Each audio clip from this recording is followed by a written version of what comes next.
संजय राठौड़ एक suspended police officer था और उस पर हत्या का केस दर्ज था। उसने भोपाल के एक बड़े व्यापारी की गोली मारकर हत्या कर दी थी। हत्या की रात संजय उस जगह मौजूद था जिस गोली से व्यापारी की मौत हुई थी। वो गोली भी संजय के बंदूक से ही चली थी और संजय ने भी हत्या से इनकार नहीं किया था। लेकिन उसने जो वजह बताई थी वो काफ़ी अविश्वसनीय थी। उसने कोर्ट में एक अजीब सी कहानी बताई थी। तब उसे एक पत्रकार ने लिख लिया था। हालांकि यह कहानी कभी भी अखबार में नहीं छपी और ना ही कभी दुनिया के सामने आई, क्योंकि शायद से इस कहानी को दबाया गया था। जिस पत्रकार ने संजय की जुबानी लिखी थी वह भी अचानक से ही गायब हो गया और आज तक नहीं मिला।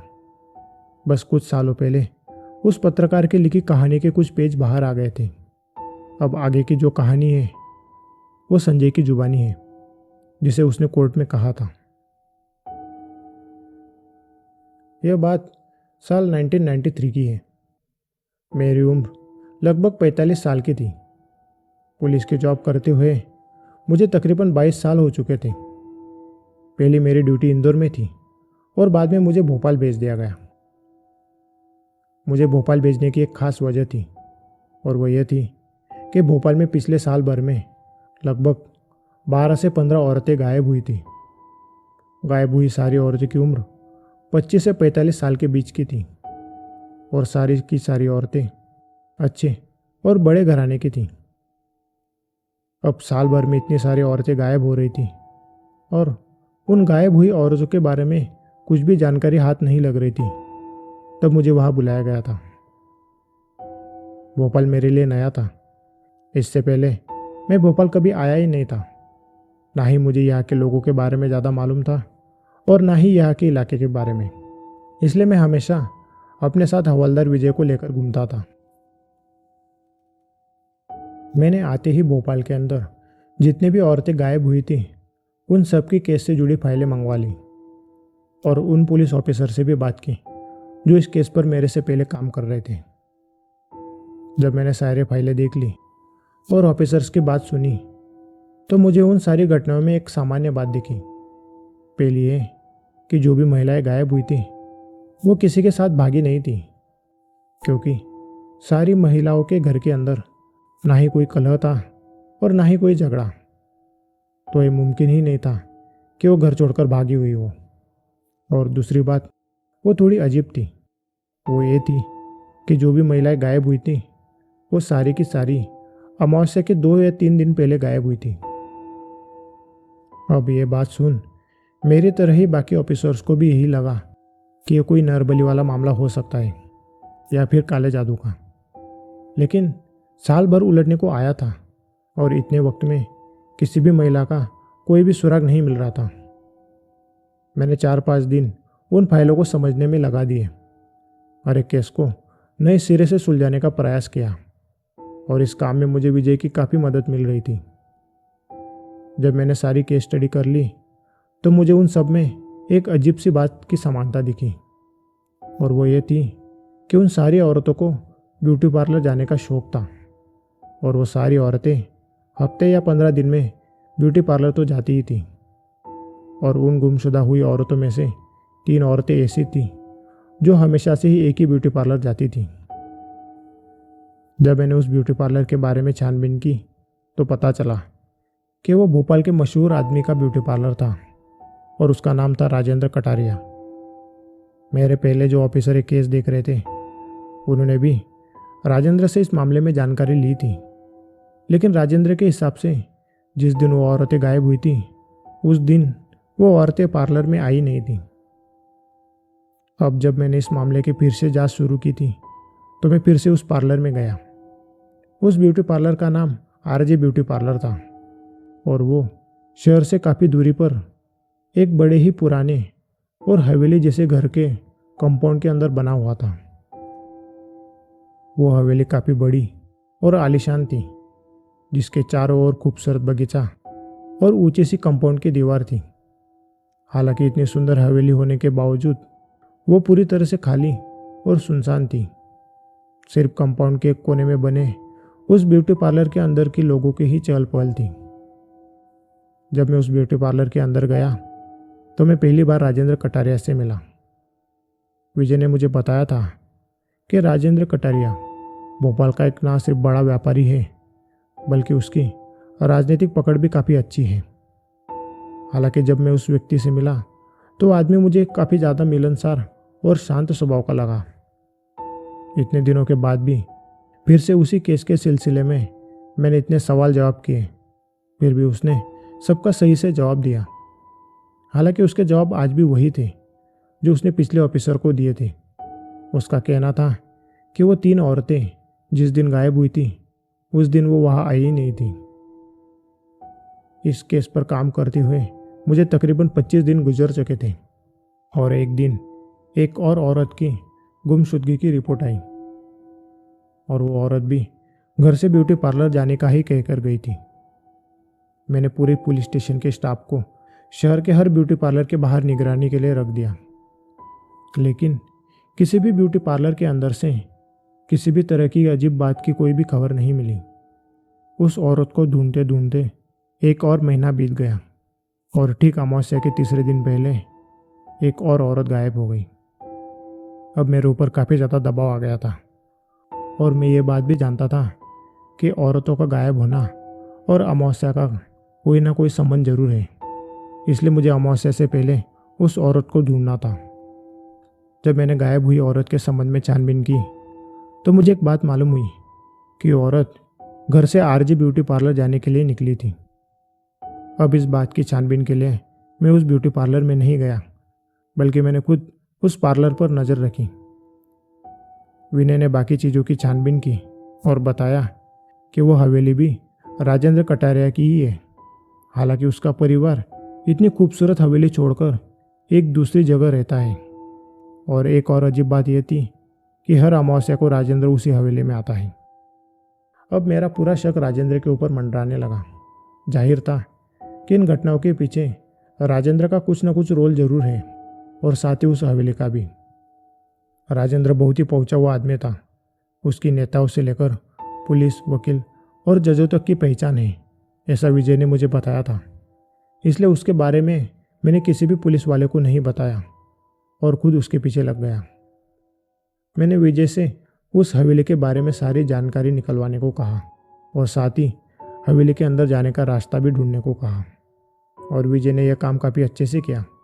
उसने बताया कि हवेली के पीछे एक खिड़की है जो हॉल के अंदर बने बाथरूम में खुलती है और वो खिड़की कांच की है और उसे खोलकर अंदर जाना संभव है। हम जानते थे कि इस केस से जुड़े जो भी सवाल हैं उन सारे सवालों के जवाब हमें हवेली के अंदर ही मिलेंगे। इसलिए अमावस्या की रात को मैं और विजय उस हवेली के बाहर राजेंद्र का इंतजार करने लगे। रात के तकरीबन 10 बजे राजेंद्र वहाँ अकेला आया और वो हवेली के अंदर चला गया। उसके अंदर जाते ही मैं और विजय हवेली के बाथरूम से खिड़की के अंदर दाखिल हुए। हवेली अंदर से काफ़ी बड़ी और काफ़ी कमरों वाली थी। जब हम अंदर गए तो राजेंद्र कहाँ था हमें नहीं पता था, इसलिए छिप छिप कर हम हर कमरे की तलाशी करने लगे। तभी हमें वहाँ किसी तरह के गुर्राने की हल्की हल्की आवाज़ आने लगी।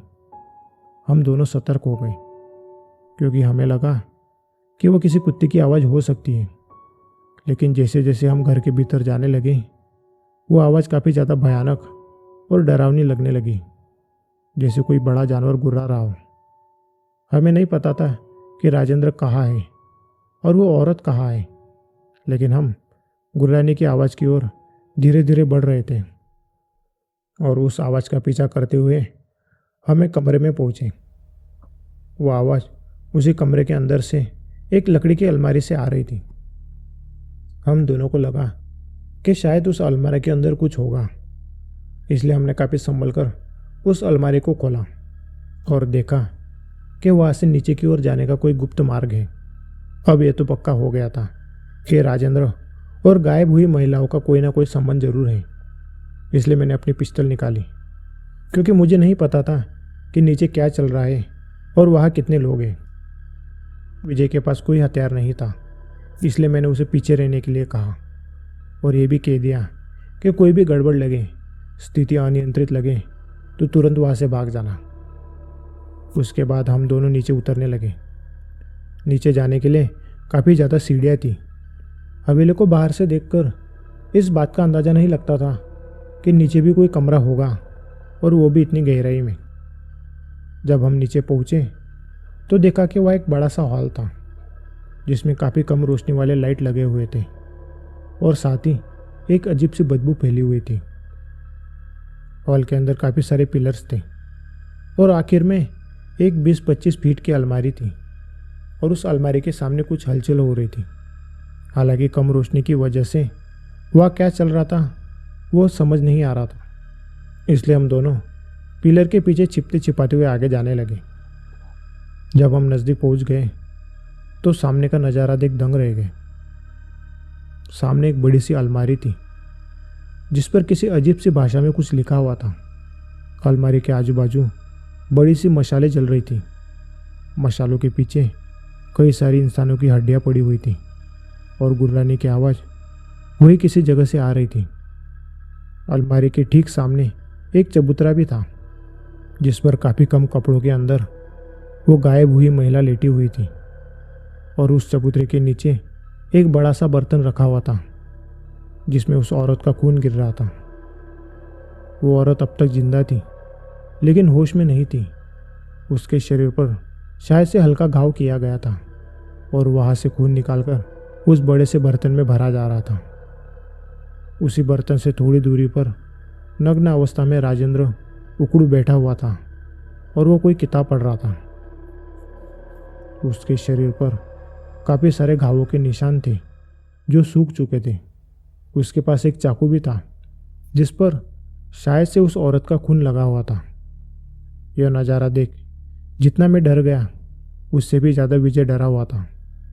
मैंने उसे बिना आवाज़ किए चुपचाप देखने का इशारा किया। वो महिला जीवित थी, इस बात की मुझे तसल्ली हो गई। अब मुझे सिर्फ उसे वहाँ से जिंदा निकालना था।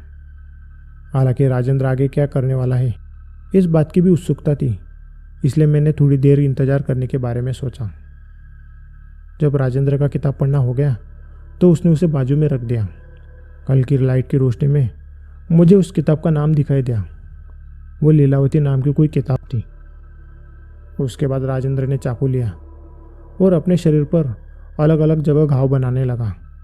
गुर्राने की आवाज़ धीरे धीरे बढ़ने लगी। वो अलमारी हिलने लगी, और देखते ही देखते वो अलमारी खुल गई। एक बड़े से सफ़ेद धुएं के अंदर एक 20 फीट ऊंचा जानवर वहाँ से बाहर आया। उसका चेहरा भेड़िए जैसा था, सुर्ख लाल आंखें और लंबे नुकीले दांत थे। उसके हाथ और पैर इंसानों की तरह थे, लेकिन काफ़ी ज़्यादा लंबे और बालों से भरे हुए। हाथ की उंगलियां भी लंबी थीं और नाखून जानवरों की तरह थे। उसे देख मेरा पूरा शरीर कांपने लगा। मैं समझ गया कि मुझसे बहुत बड़ी गलती हो गई है। अगर मैं राजेंद्र को पहले ही रोक लेता तो शायद से वो जानवर बाहर नहीं आता। उससे लड़ना तो दूर, उससे जान बचाना भी मुझे मुमकिन नहीं लग रहा था। तभी वो जानवर सूंघता हुआ बाहर आया। वो उस चबूतरे के पास गया और उस औरत को सूंघने लगा।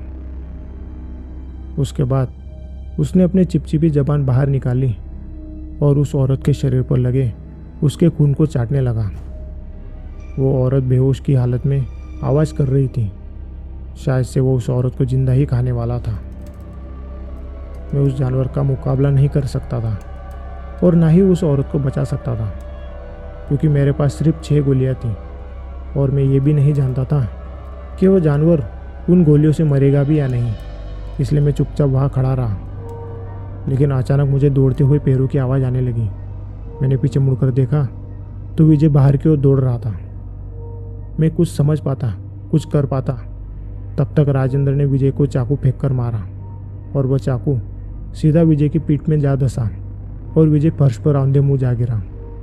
मैंने झट से अपनी बंदूक राजेंद्र की ओर की, क्योंकि मैं समझ गया कि विजय के बाद अब मेरा नंबर है। लेकिन तभी उस औरत की चिल्लाने की आवाज़ आई और देखा तो क्या, उस जानवर ने अपने मुंह से उस औरत के गले को दबोच लिया था और वो मेरी ओर गुस्से से देख रहा था। मैंने बंदूक की नोक राजेंद्र से हटाकर उस जानवर की ओर कर दी और उस पर फायर करने लगा। गोलियां सीधे उसके शरीर में धंस रही थी, लेकिन उस जानवर को शायद उसका कोई असर ही नहीं हो रहा था। उसने गुस्से से मेरी ओर देखते हुए जोर से अपनी गर्दन हिलाई, जिससे उस औरत का सिर धड़ से अलग हो गया और एकदम से हर तरफ खून ही खून फैलने लगा। मैं एक के बाद एक गोली फायर करता हुआ पीछे की ओर भागने लगा, लेकिन वो जानवर तेजी से मेरी तरफ आया। उसने अपने लंबे हाथों से मेरे मुंह पर एक फटका मारा, जिससे मैं पीछे की ओर उछलकर जा गिरा। मेरा सिर फर्श से जा टकराया और उससे खून निकलने लगा। तभी मैंने देखा कि राजेंद्र वहाँ से भाग रहा था। मैं समझ चुका था कि अब मैं मरने वाला हूँ। मेरी गोलियाँ उस जानवर को नहीं मार सकती थी और ना ही उसे रोक सकती थी। वो औरत मर चुकी थी। मेरे साथ जो मेरा साथी आया हुआ था वो भी शायद से मर चुका था और अब मैं भी मरने वाला था। और इन सब की वजह जो आदमी था, मैं भला उसे कैसे जिंदा छोड़ता। इसलिए मैंने बंदूक की नोक राजेंद्र की ओर की और बची कुची सारी गोलियां उसके पीठ में धंसा दी। और गोली लगने के बाद जैसे ही राजेंद्र फर्श पर गिरा, एक तेज आवाज के साथ अलमारी के अंदर आग की लपट उठी। वो अलमारी धू धू कर जलने लगी और वो जानवर अपने आप को घसीटता हुआ उस आग के अंदर जाने लगा। देखते ही देखते वो जानवर आग में समा गया और अलमारी पूरी तरह से जल गई। वह कुछ पल के लिए खामोशी छा गई और फिर मैं बेहोश हो गया। संजय की बात सुनने के बाद कोर्ट में एकदम से सन्नाटा छा गया। हर कोई उसे अविश्वास से देख रहा था, यहाँ तक कि जज भी। तभी वकील खड़ा हुआ और उसने कहा, संजय जी, आपने कुछ ज़्यादा ही अविश्वसनीय कहानी नहीं बताई। आपको ऐसी कहानी बतानी चाहिए थी जिस पर हम सब लोग विश्वास करें। यह कोई कहानी नहीं है। जो वहाँ हुआ मैंने वो सब बता दिया। संजय जी, इस कोर्ट में बैठे किसी भी व्यक्ति को आपकी इस कहानी पर भरोसा नहीं है। और तो और इस कहानी में कोई लॉजिक भी नहीं है। संजय इस बात पर खामोश रहा और फिर वकील ने आगे कहा, जज साहब, संजय जी अपने आप को बचाने के लिए कुछ भी बकवास किए जा रहे हैं। फिर उसने एक फाइल जज के सामने रखते हुए कहा, यह पुलिस पंचनामा है। इसमें हत्या की जगह की फ़ोटो है और इन फोटो में कहीं पर भी कोई अलमारी, औरत की लाश, हड्डियाँ, आग से धधकती हुई मशाले कुछ भी नहीं है। जिस जगह यह हत्या हुई थी उस कमरे में राजेंद्र की लाश और उनके खून के अलावा कुछ भी नहीं था। जिन लोगों ने पहली बार लाश को देखा था उनकी गवाही अनुसार राजेंद्र की लाश के साथ वह संजय जी बेहोश पड़े हुए थे। अब मैं आपको इस केस के बारे में सच्चाई बताता हूँ। दरअसल किसी गैर कानूनी लेन देन के चक्कर में संजय और राजेंद्र के बीच बहस हुई। उसके बाद दोनों में हाथापाई हुई, जिसमें संजय के सिर को चोट लग गई और गुस्साए संजय ने राजेंद्र की गोली मारकर हत्या कर दी। उसके बाद संजय जी बेहोश हो गए और सुबह जब ब्यूटी पार्लर में काम करने वाले लोगों ने हवेली खुली देखी तो वो अंदर आए और उन्होंने राजेंद्र की लाश के साथ संजय को वहाँ बेहोशी की हालत में देखा। और ये रहे उन सारे गवाहों के स्टेटमेंट। यह केस पूरी तरह से साफ है और सारे सबूत संजय जी के खिलाफ है। अब ये जांच का विषय है कि संजय जी हमें बेवकूफ़ बना रहे हैं या वो खुद पागल हो चुके हैं। संजय ने अपनी बात रखने के लिए कोई वकील नहीं लगाया था, क्योंकि उसकी बात का किसी भी वकील को विश्वास नहीं हो रहा था। इसलिए कुछ देर खामोश रहने के बाद उसने कहा, वकील साहब, मेरे सिर्फ कुछ सवालों के जवाब दीजिए। गायब हुई महिलाओं का अब तक पता क्यों नहीं चला और विजय कहाँ है? इस सवाल का जवाब वकील के पास नहीं था, तो उसने कहा, उन लोगों को ढूंढने का काम पुलिस वालों का है, मेरा नहीं, और पुलिस इस बात की जांच कर रही है। वकील के तर्क के साथ ही केस खत्म हो गया। सारे सबूत संजय के खिलाफ थे, तो उसे आजीवन कारावास के लिए भेज दिया गया। लेकिन कुछ 3 दिनों के बाद ही संजय जेल से भाग गया और आज तक नहीं मिला।